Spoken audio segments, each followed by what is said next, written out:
Hey guys, welcome back. So today we are going to be working again on the upper level. We're not quite there to the end yet. We have one more video after this that will finally close it out. But today we got major progress done and we have trains running on the upper level, so let's check it out. Alright guys, so our next phase for the upper level is to try to permanently get this these mounting posts attached to the layout.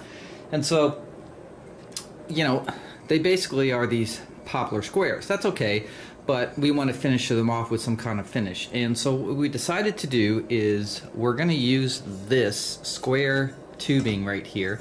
This is zinc plated, so it's got a nice finish on it. Square tubing, and this is basically 1 1/8. Now remember, our posts are 1 inch, so they fit together almost like a telescoping pole, right? And this will slide right in here. And then what will happen is this will, you know, hit against the top plate right here. And what we'll do is we'll take this, we'll put this like this, and we'll mark it on here. And we'll make it like a 1/16 of an inch, 1/8 inch longer. And what that will do is when we slide it on here and we put this through the platform and bolt it down, it'll pinch the square tubing between the top plate and the platform, and the tubing will sort of sink a little bit into the carpet on the layout, right? So it'll be a super tight connection. And this way I actually don't have to paint this. It's going to stay this sort of zinc plated silver color, which I think will look pretty good. And because it's a little bit wider on the base, it's like 1 1/8 across, it gives it a little more stability too, especially when it gets pinched down and really tightened down with those nuts on the bottom of the layout. So that's what I came up with as my sort of trim around the posts. Now what I'm going to do is on the posts themselves, because they're sort of this light color, I'm actually going to mark them with this wide chisel tip marker that I got. It's a construction marker, so it takes a lot of abuse. It's not like a Sharpie. And all I'm going to do is go down and just color it black right in the middle section of each of the 4 sides. So what will happen is when it goes into the actual square tubing here and you're looking through the holes, you won't see a bunch of white there. It'll be black. So and this is much faster and easier than trying to paint these, either spraying or painting by hand and then having to wait for them to dry. The marker's sort of instantaneous. You just, you know, mark it up, it's black. And you don't even have to get to the edges, right? Because it's just for these holes that are going down the tubing here. And that's all you're going to see. So it can be a really quick, easy process. And that's what I'm always about, quick, easy if it's possible. And that's pretty much it. And then what we'll do is we'll pre-drill some holes here and countersink them so that we will attach the screw going up into the roadbed instead of going down and then having a screw sticking out below here. So that'll be our sort of our process. So I think what'll happen is because these are so heavy duty and strong, these are actually I think they're 14. Let me look here, but I think they're 14 gauge, which is really thick steel. I really didn't want 14 gauge. I wanted 16 or 18, which would make it easier to cut. You know, 14 gauge is pretty thick steel, and it's going to be a little harder to cut. Now, luckily, they're just straight cuts. I got a blade for the miter saw, and hopefully it'll last long enough to do all the cuts I need to. But that is one consideration you got to keep in mind. The tools you need to work with these types of materials. So if you're working with steel like this, you're going to need a you know, a special blade on your miter saw or something if you're not cutting it by hand. And that blade, you know, may only last for so many cuts because it's a lot of abuse. So, you know, the blade I think was 90 bucks, right? So not cheap. And, you know, if I have to use more than one of them, it's going to get expensive quickly. So we'll find out. But hopefully I can get all the cuts made with a single blade. The other thing is on some of these remember some of the supports I had here where I had 2 supports going across. Because these are so heavy and thick, I think I'm going to be able to knock them down to 1. So the only ones I need double posts are the ones that are straddling the track, and that's it. So as we start off the Hellgate Bridge in the back there, we will, when we get to the single post, we'll see how super strong they are. And if they're super strong, we're going to start cutting some of these down. If they're not, then we'll keep the double post. It's just going to depend. But we won't know until we actually tighten them down in their permanent position, so we know exactly how stiff they are, and you know how they'll support the upper loop.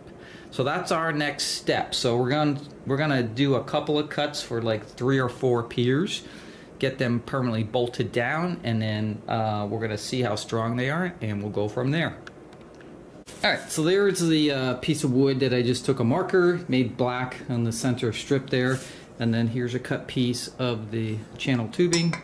You can see it goes right in here. You can see it looks black. So very easy to do. Takes a couple minutes and that's it, you're done. I've got my holes pre-drilled on my top plate there. So this just gets mounted in the layout. So let's go put it in, see what it looks like. So this is kind of what it looks like, and this is like super strong, guys. I can't budge this thing once it's down because this wide base, this steel, and then being pinched in between there, it's incredibly strong. I mean, this will not sway at all. You can't move this. So once it's actually attached to the top here, this is going to be one solid piece. So that's going to work out really well, and it's going to give me the look I want too. So all I got to do is start at the beginning over here, over at the Hellgate, and work my way around. And I think what I'll do is when I get to some of these double ones that are not straddling the track, I might turn them into singles because this is so incredibly strong. But that's all I got to do. And the blade that I got, which was a Milwaukee blade for steel, actually on my first cut right through it like butter. So I think I'll be okay. Hopefully I'll be able to get all the cuts made with one blade. So, but yeah, let me get started, and we'll come back when we've got whole sections done. Here's the finished product, as you can see right here. So that's kind of what it looks like. Again, it gives a nice sort of erector set kind of look.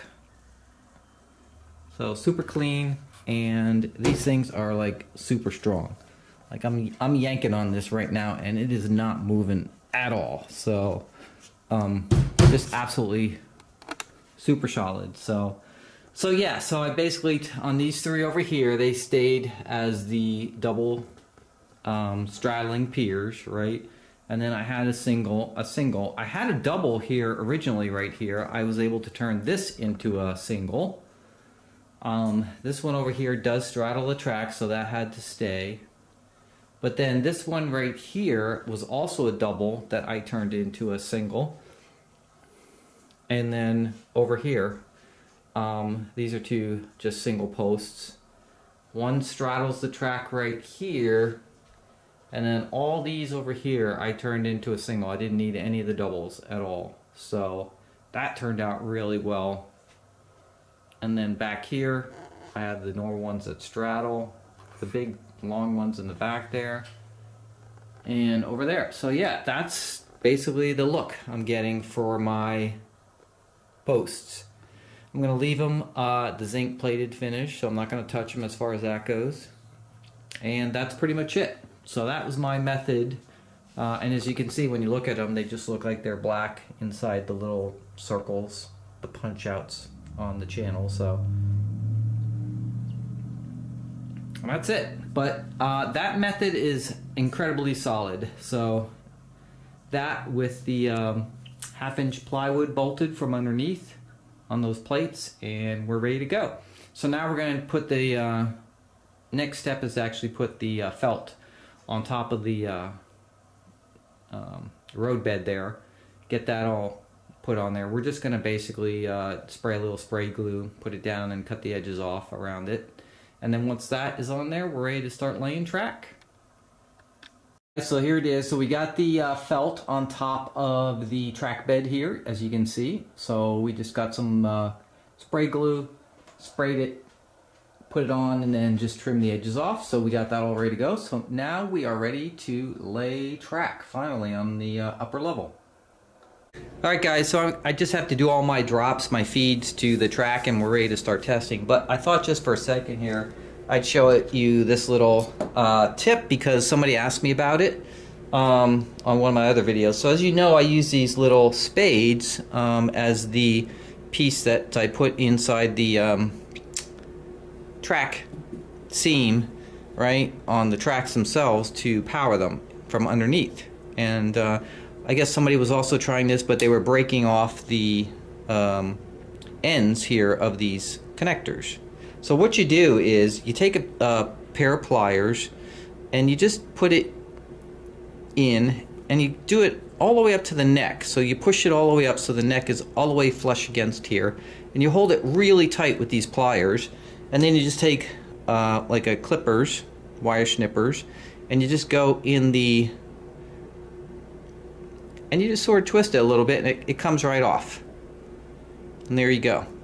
And then you won't break this, because even though these are made for, this one happens to be made for 14 to 16 gauge, like if you twist it, if you're back here, like on the upper part here when you're holding it, it's going to want to twist the neck here, and it's going to snap it off. So that's all you do. So again, you just take it, you put it in your pliers all the way up to the neck, just so it's completely solid, and then take your little snippers right on the end, and you're just touching, you're just pulling the insulation, you're not doing anything with the and that's it. So just another little tip I thought I'd throw in there because somebody asked about it. It's just another little tip since somebody asked about it. So I used these little spade connectors here, right, to slip in the seam in the rails for my electrical connections. And somebody was trying it. I guess they were having problems where they were snapping the connector in half, trying to get the insulator off. So it's really simple. They asked me how I did it. So all you're going to do is you're going to take the terminal, and you're going to put it between a pair of pliers, and you're going to push the neck all the way up to it. And that's the key. Make sure the neck is all the way up to it. Then you're just going to take a little snippers, and then you're going to just grab the edge of it real quick, and it'll come right off. You just twist it and it comes right off. Normally it does, but I'm trying to hold the camera here, but you can see it just zips right off. And if you do it that way, right, and you just hold it really tight, they'll come right off. And then you can take your insulators off your connectors. Simple as that. All right, so here it is. We got the upper level track down, and you guys know I've been talking about this 5-rail Gargraves track that I was going to use on the upper level so I could run some O-gauge template too. And I did get the track, and I started bending it. It's flex track, and it works pretty good. It's pretty easy to bend actually. And I just used the wood here of the road bed to bend it around, you know, to make the curve. And everything was good. So I did about 2 pieces, and then I looked at it and I just hated the way it looked. It just ruined the entire theme that I was going for on this standard gauge layout. So if you guys have been with me from the beginning, you know that I'm trying to get this turn of the century toy train layout look, and I do not want it to look too realistic. And so when I put the Gargraves track, you know, it has the wood ties and everything on it and everything. It didn't fit. As much as I wanted to get the 5-rail track on the upper loop here, it just looked so out of place, and it just ruined the entire look of the whole theme I'm after. So I switched gears and I switched it over to the tubular track. So luckily I had enough of the straights and most of the curves, and luckily I ran up to Nicholas Smith and got a couple of 42 curves they had left. I wiped them out. Basically there was nothing in this whole northeast area for tubular track anymore. So, and I didn't want to wait to order some from USA, so I just got some, and it worked out. I had just enough to complete the upper level here. So yeah, so here it is. You can see here, it's all tubular going all the way around through the hell gates, comes around here. I've got it all wired up. I've got about 5 feeds going to this upper level right here. And I haven't finished them off yet, but you can see what I'm doing is I'm just using my same method where I'm putting the feeds right up in the slots of the rails, and then I just feed them down here and they'll go behind these posts right here basically. And that's pretty much it. So I've got it all wired up, it's all ready to go. We're ready for our first test run. You can see I put the felt here, and then I've got some more trim work that's going to be happening on here. We're not finished yet. This is not its final look, but I got the track down and got everything set and ready to go. Now, we're going to talk about this section just for a minute right here, because if you've been watching my videos, if you look at this section, it's not the same. It changed a little bit right here. And yeah, we're just going to talk about why I changed this. Okay guys, so I changed this section because I made a mistake here, and when I was creating the road bed, remember I was just using pieces of wood that I had cut into 42-degree curves and straights, and I was just overlapping them and joining them together to get the shape I kind of wanted, but I wasn't actually using track yet. So when I started laying the track, I realized I made a mistake. And Harry Henning had actually pointed this out on one of my videos that I had, not videos, but I think I posted a picture of this upper loop track bed before any track was on it. And he had mentioned about these little S jogs that I had in my shape. And so I didn't really think about it until I was actually laying the track down. And then immediately I saw, you know, what he was talking about, because there's one thing that you should never do. So this is for anybody that's never built a layout before and you're about to create a track plan and build your own layout. But you should never have a curve going one direction and then a curve immediately after it going another direction. So I'm going to use these 2 pieces right here of real tracks that I have just to show you. But what you never want to do is join these 2 together. So I've got 2 curves right here, and they're going in opposite directions. And you think, oh, what's so bad about that? The problem is the train is coming this way, right?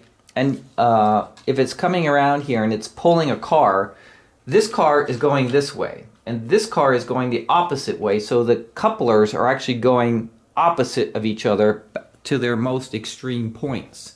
And especially on standard gauge trains, the couplers are not they don't have a free range side to side. If you know that most standard gauge rolling stock and everything, passenger cars, they have slots in the sheet metal that the couplers go back and forth to, and there's limits to it. They stop.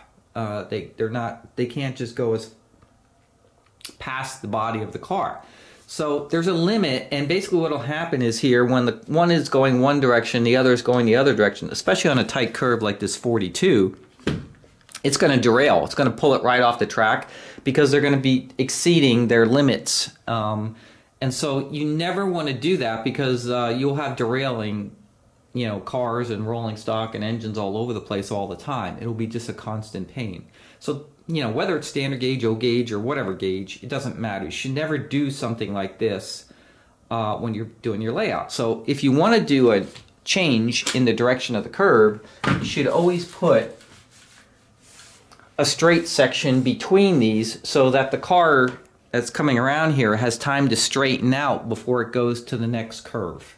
And if you do that, then you won't have any problems with your cars derailing. So if you look on the upper part here, if you look at the previous video, you can see what its shape was like. But now what I'm doing is I'm coming off this curve here.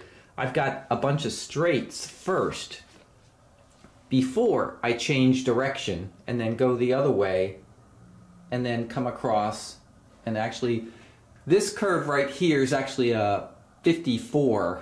So I actually winded it a little bit so I could get everything to link up. So basically right here, at this point, it's unchanged. And then from this point over, instead of curving immediately, I went straight. And then it has a more gradual 54 curve right there.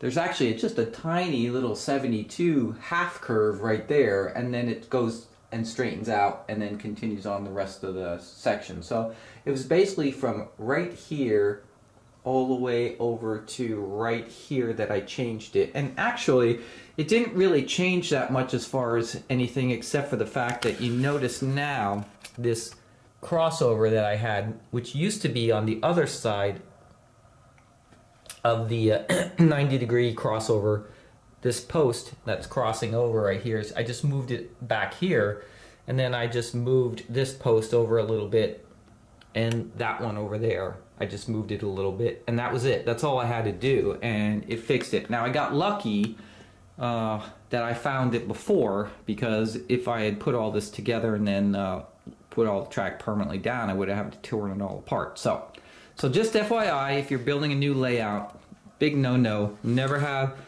two curves right after each other going opposite directions. You're just asking for cars to derail.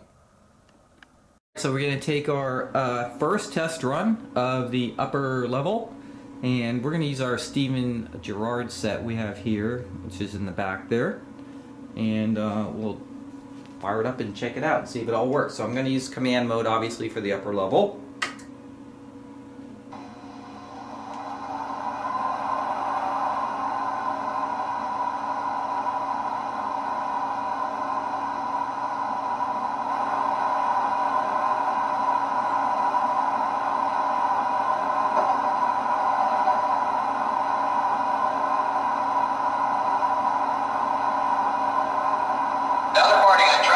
Boston.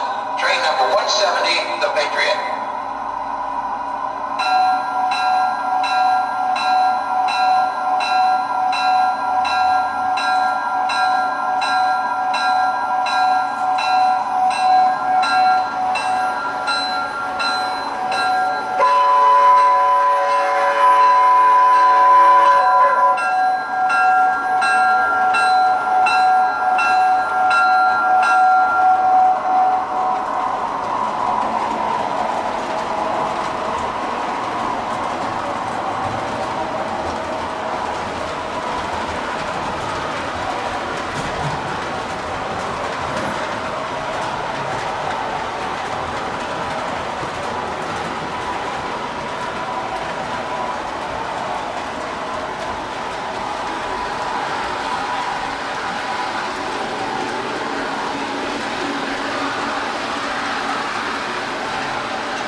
Alright guys, so that's it. Inaugural run of the upper level. Everything works great. I've already tested it with the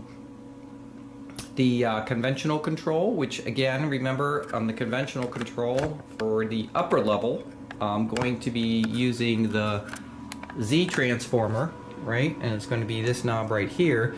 Now, one thing I forgot actually, the Z transformer does not have a DC offset for the whistle. So I do have a conventional engine that's a Lionel Classics that has a whistle tender in it. So I'm going to need something to trigger that if I ever run that on the upper level. Either that or I just run it on the inner loop on the lower level here, one of the two. But yeah, but basically that's it so far. So we've got our main level finished. You can see all the supports I used, right? Everything's solid as a rock. And all I got to do now is two more things to actually finish it out. So we're going to finish out the track bed here by doing a trim treatment on the edges of where you see right now the plywood. And then we got to have a way for our passengers to get up to this upper level, right? So we're going to build from scratch just a loading platform. And I think we're going to put it right about here where you see these two supports. So we have some materials and some ideas of what we're going to do there, and we're going to put a platform that our passengers can get up to the upper level there. So we're going to do a little kit bashing some stuff and come up with something there. But again, we're going to keep it with that look I'm after, so no plastic or anything like that. It's going to be all metal, and I think it'll look pretty good when we're finished with it. But we still have a lot of work to do on this trim out on the edge here, but I think when you see what it looks like, it's really going to set it off and make this upper loop kind of stand out. So yeah, so that's where we are right now. Alright guys, so that's it for the next to the last video of the upper level. So we've got trains running now, as you can see. Major progress, and now we just have to finish out the trim out and get this little station platform built, and we actually have that finished, and then all the track work is finally over with. So stay tuned, make sure you hit that like button if you like this video, put your comments down below, subscribe as always, and I will see you guys next time. Peace guys.